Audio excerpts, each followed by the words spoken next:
In today's video, we're going to discuss how to stop your flip at impact. Make sure you check out this video.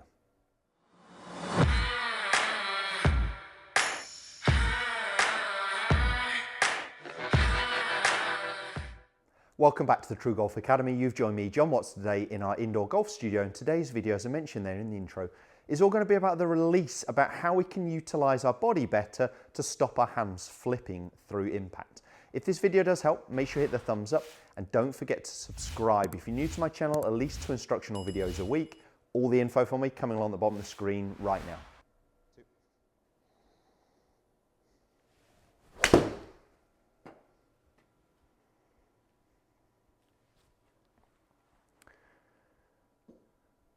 Well, I managed to hit that one down my target line, so really happy with that.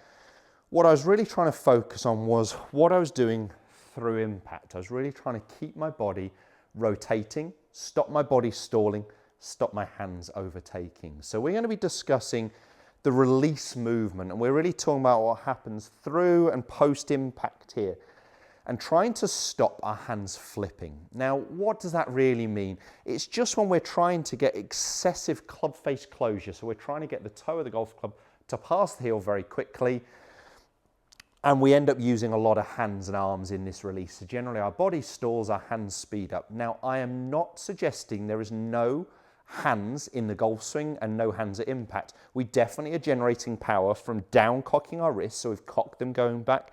There is down cock, and there is some rotation here, of course, of forearms, and the wrists are working in a way that is helping us close the club face, but we do not want that to be the driving part of the golf swing. We want our body to be the dominating force.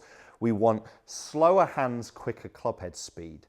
What I often see is actually a poorer club head speed with very high quick hands, a flash down at the bottom, and it makes it harder to control this club face. Now, I've got a great bit of kit with my launch monitor that measures closure rates, and we see with them, world's elite golfers definitely a slower, on the majority of world elite golfers, a slower closure rate. So they're not flipping their hands quite as quickly through impact.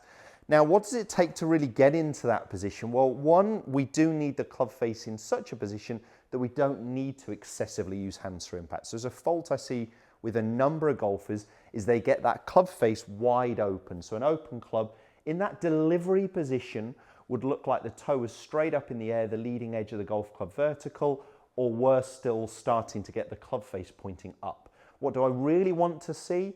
The club face more matching my spine angle at that last parallel position here. So if I could get that club face more at the angle of my spine, pre-impact, I don't need to use as much excessive hands and arms through impact. When that club face is open, we know if we rotate really well, we're going to leave the club face open. So for me as a right-hander, hitting the ball way out right to target, so we end up having to flip our hands.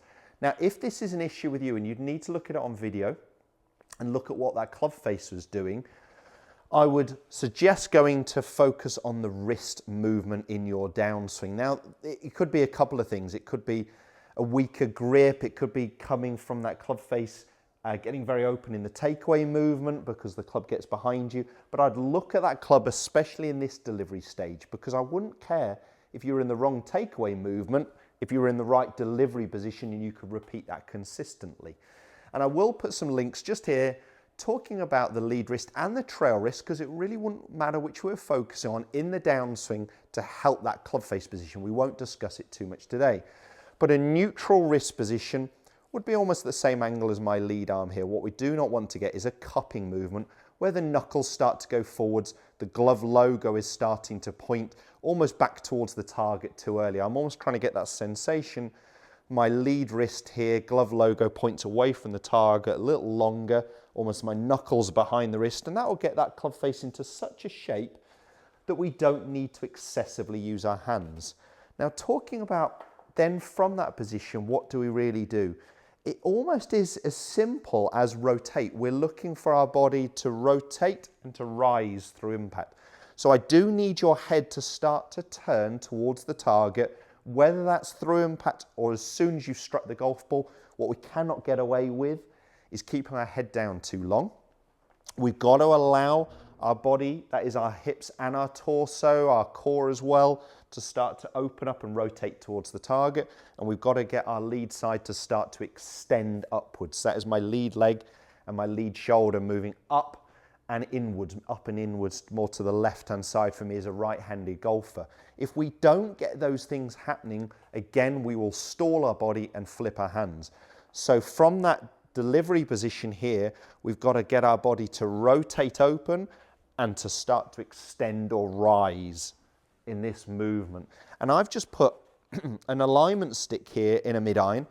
This is actually a thin enough one that I can push it in the end of the grip.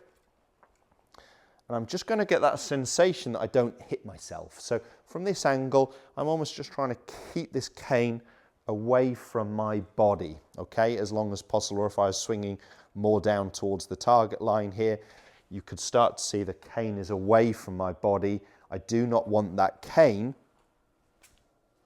to be striking me early as my body stalls and hands flip. So I'm trying to get that delivery stage and then my body up and inwards, and you'll see that I'm exaggerating very quiet hands, but it's keeping this cane well away from my body rather than flipping and hitting myself. So if this is something you need to work on, check that club face, and then from there get that sensation my body is rotating open. That is my head, my torso, my core and my hips, and pushing off, so my lead side is starting to extend upwards as I rotate. And those things will really help take out some of that flip. Now, there's no reason I'm going to hit one. I can't hit a shot with this, but I am going to hit myself on the way through eventually. What I don't want to do is obviously hit myself really early. So I need to take the pace out of it. You could just tape a tour stick to the side of the club and just go nice and smooth. Don't hit it too hard.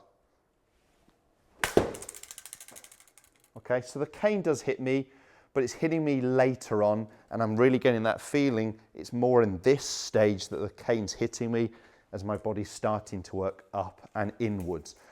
I love people doing an exercise with golfers where I get them to that delivery stage and then work on impact from there. So from that position, little pump, and just try and get them the sensation of rotating and rising through impact.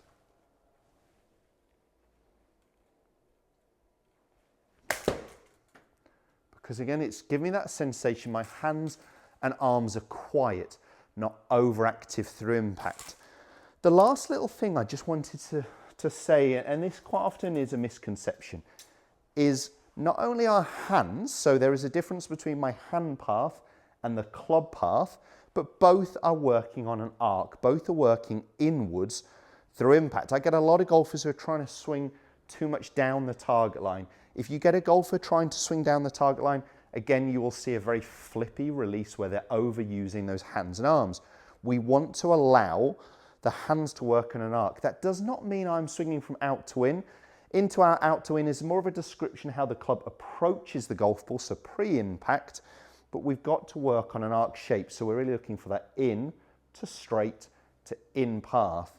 Whether it was a little out to in, little in to out, wouldn't matter if we could get that exit position and start to control that club face better.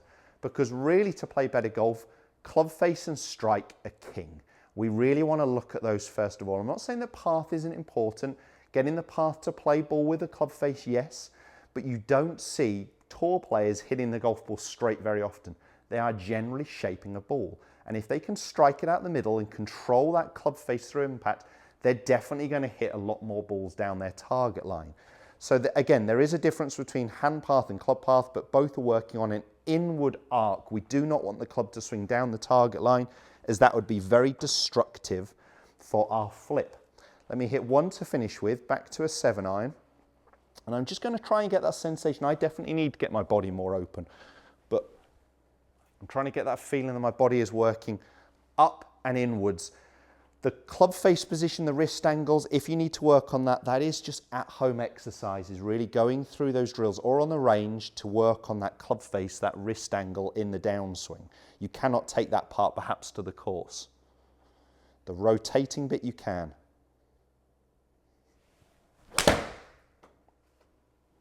So really, I'm missing that a little left of target. but really got that sensation that through impact, my body was rotating, rising. I was really happy with the quality of contact, and it did miss the green left to target, but really got that feeling of starting to turn my body more. Definitely something I need in my golf swing. And just doing those simple exercises with the cane or just that little pump drill from here is going to help give you that feeling of your body rotating and rising to improve your impact position. As I mentioned there at the start, if you haven't already, I'd love you guys to consider subscribing. If you hit the thumbs up to this one, hit the little subscribe button. The bell icon just means you get notified every time a new video goes live, at least 2 instructional videos a week.